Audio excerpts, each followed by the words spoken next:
nobody knew how bad things really were. For years, Bea Arthur smiled through the pain on TV while her personal life quietly fell apart. But 15 years after her death, a shocking new revelation has surfaced. A phone call she made just hours before she passed away. In that final conversation, she said something that shook everyone who knew her. "They all lied to me." This was no ordinary call. It was filled with confessions, raw emotion, and the truth about things Bea Arthur had kept hidden for decades. The shocking details of that call not only explain her bitter feud with Betty White, but they also reveal the real reason she walked away from the Golden Girls. And if that wasn't enough, this call uncovered a devastating family secret, one Bea carried with her for 86 years. But this wasn't the first time Bea Arthur shocked the world.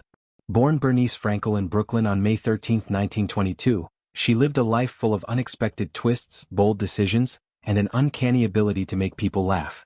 The truth behind her rise to fame wasn't always pretty, and it certainly wasn't easy. Bea Arthur's journey to stardom wasn't a smooth one. Born to Jewish immigrant parents, her early years in Brooklyn were surrounded by the buzzing energy of New York's Jewish community. But things took a sharp turn when her family struggled financially and moved to Cambridge, Maryland. The small, segregated town was a stark contrast to the diversity of Brooklyn. Bea went from being part of a vibrant city to feeling like an outsider in a place where prejudice ran deep. Her parents opened a small women's clothing store, one of the few Jewish-owned businesses in the area, and it became their safe haven in an unwelcoming community. But the challenges didn't stop there. Bea grew fast, hitting nearly 5 feet 10 inches by the time she was 12, and with it came an unexpected voice, deep, commanding, and nothing like the delicate voices of the girls around her. Teachers cast her as boys in school plays, and her classmates didn't know what to make of her. She was shy, awkward, and alone in a town where she never quite fit in. Yet, instead of retreating, she found something inside her that set her apart: humor. Bea became known as the funniest girl in school, her wit sharp and biting. It was this very humor, a defense mechanism for her, that would later define her on-screen persona. But privately, Bea dreamed of a life very different from the one she was living. She wanted to be a glamorous movie star, like the blonde, delicate actresses she saw in magazines. The problem? She didn't look the part. Despite that, she threw herself into her dreams. She mastered a Mae West impression that stunned her peers, leaving them in awe of how a quiet, serious girl could deliver such bold, hilarious lines. It was her first taste of performance, and she didn't look back. Little did she know that impression would become one of her signature acts, one she would later perform at her Hall of Fame induction. Bea's journey from a quiet, uncertain young woman to the sharp, commanding actress we know today was anything but linear. After high school, Bea tried to find a path that would offer stability. She dabbled in finishing school, studied medical technology, and even worked in a food lab. But nothing felt right. Nothing sparked the kind of passion she needed. It wasn't long before she realized that her true calling wasn't in the lab or behind a desk. It was on the stage. In 1943, during World War II, Bea made a move that would change the course of her life forever. She joined the Marine Corps Women's Reserve, an unheard-of decision at the time. Women weren't exactly rushing to enlist in the Marines, especially when the branch had only just begun to accept them. But Bea was never one to follow the expected path. She had been volunteering as an air raid warden and working in a food lab when the Marines began recruiting women, and she decided to take the plunge. Why not, she thought. And so she enlisted. Bea didn't just participate, she excelled. After basic training in the Bronx, she requested to attend motor transport school. She had no prior driving experience, but that didn't stop her. Her determination and skill were undeniable. She quickly became a dispatcher and driver in North Carolina, a role that required sharp decision-making. One note in her file described her as over-aggressive and officious, but probably a good worker if she has her own way. This blunt, no-nonsense attitude led to her rapid rise through the ranks, ultimately reaching the rank of staff sergeant by 1945. Bea wasn't just serving, she was proving herself to be a force to be reckoned with.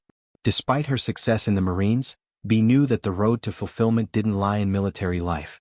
When the war ended, she took a job as a licensed medical lab technician and even worked a stint at Cambridge Hospital. But, as before, something was missing. The routine and monotony of lab work drained her. It wasn't until she returned to New York in 1947 and decided to pursue acting that she found her true calling. New York City was a world of opportunity, and Bea Arthur was ready to dive in. In 1947, she returned to the Big Apple, leaving behind her brief stint in the medical field, and enrolled at the New School to study acting. It was here that her life truly began to take shape. Under the tutelage of legendary theater director Erwin Piscator, Bea was introduced to the world of classical acting, an art form that would provide her the foundation for a career that would span decades. The new school was a place where Bea rubbed elbows with future stars like Harry Belafonte and Walter Matthau, but it wasn't just her classmates who took notice. Bea's commanding presence, coupled with her deep voice and towering 5 feet 10 inches frame, set her apart from the crowd. She was unlike anything anyone had seen before, an imposing figure with the raw energy to back it up. Directors were quick to cast her in big, bold roles, where her formidable talents could shine. At first, Bea didn't think comedy was her calling. She imagined herself as a tragic actress, destined to perform the powerful roles of Shakespeare and other classic playwrights. But as with many things in Bea's life, fate had other plans. As her career on the stage progressed, comedy found its way into her performances, and Bea embraced it. It didn't take long for her to realize that her natural sense of humor could be just as powerful as her dramatic skills. Her time in New York wasn't just about acting, it was about learning, growing, and finding her unique voice. During these early years, Bea honed her craft, performing in various theater productions and continuing to perfect the biting humor that would later become her trademark. Her stage presence grew with every performance, and soon she would land a role that would change the trajectory of her career forever. In 1954, Bea Arthur's career took a pivotal turn that would define her future as a performer. She landed a role in the Threepenny Opera in Greenwich Village, a show that would mark the beginning of her transformation from an unknown stage actress into a star. Though her role was initially a serious one, it was a seemingly small moment during the performance of the Barber song that changed everything. Bea poured everything she had into the song, but when the audience began to laugh, she was caught off guard. At first, Bea was perplexed. Why were they laughing at something so serious? But then it clicked. Comedy wasn't something she had to force, it was a natural extension of her dramatic skills.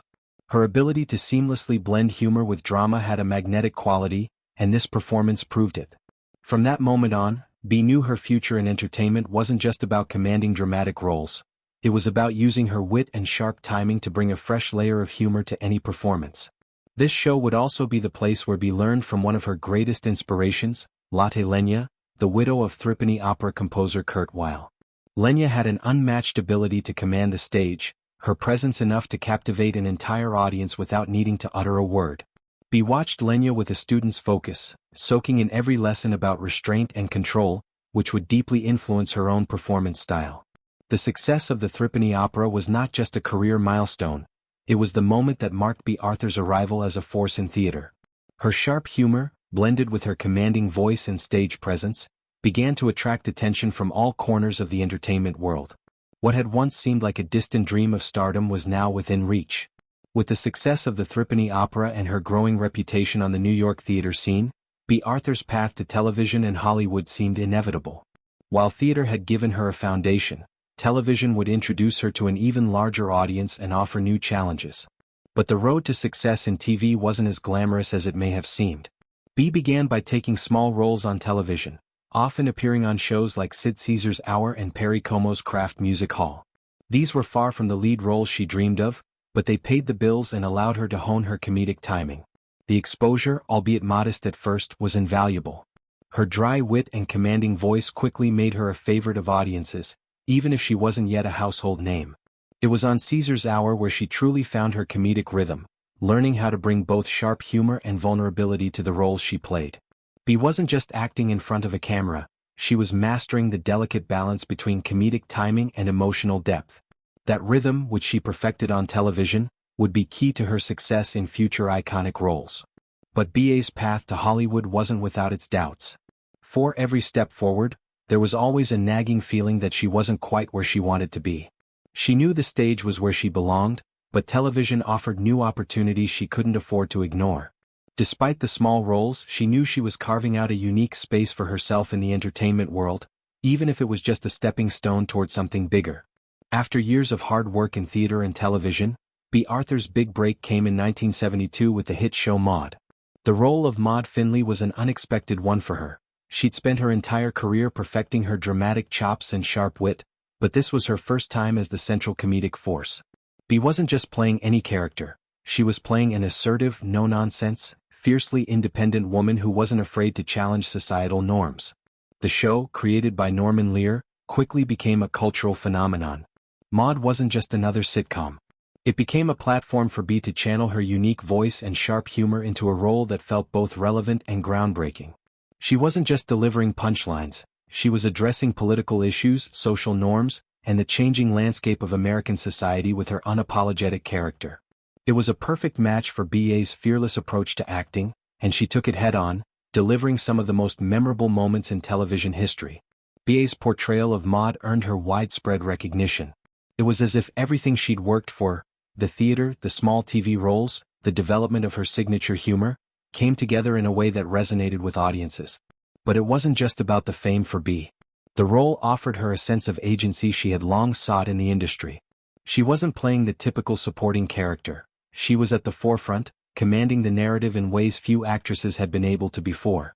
The success of Maude also opened the door to other opportunities, including her iconic role in The Golden Girls, which would define the next phase of her career.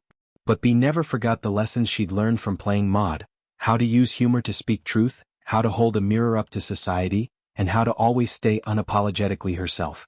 In 1985, Bea Arthur's life would take another legendary turn. After the massive success of Maude, she was cast as Dorothy Zbornak in The Golden Girls, a role that would go down in history as one of television's most beloved. The show was an ensemble piece, with Bea sharing the spotlight with Betty White, Rue McClanahan, and Estelle Getty. But despite the fact that the show was a group effort, Bea's portrayal of Dorothy, the sarcastic yet heartfelt schoolteacher, became the anchor of the series. At first, it wasn't an easy transition for Bea. The show's creator, Susan Harris, had envisioned a dynamic where the four women played off each other, with each character bringing something unique to the table. Bea's role as the sharp-witted, no-nonsense Dorothy was instantly beloved by fans, but it wasn't without its challenges behind the scenes. Bea wasn't afraid to speak up, and her famously no-holds-barred attitude sometimes created tension with the other cast members. Stories of Bea's feuds with Betty White in particular have become part of TV legend. Despite their on-screen camaraderie, the relationship between Bea and Betty White was far from perfect. In fact, Bea once famously said that Betty was too nice. Their differences in personalities often led to clashes on set, but those same tensions created some of the most memorable and hilarious moments in the series. What viewers didn't know at the time, however, was that Bea was battling some personal demons during the filming of the show, struggles that would only come to light much later. Though Bea's time on The Golden Girls was marked by her undeniable talent, it also showcased a woman who was at odds with the very fame she had worked so hard to achieve. She often struggled with the overwhelming attention the show brought, and despite its success, she was never entirely comfortable in the limelight. The final season of The Golden Girls saw Bea's departure from the show, but her impact on television and pop culture would last for decades.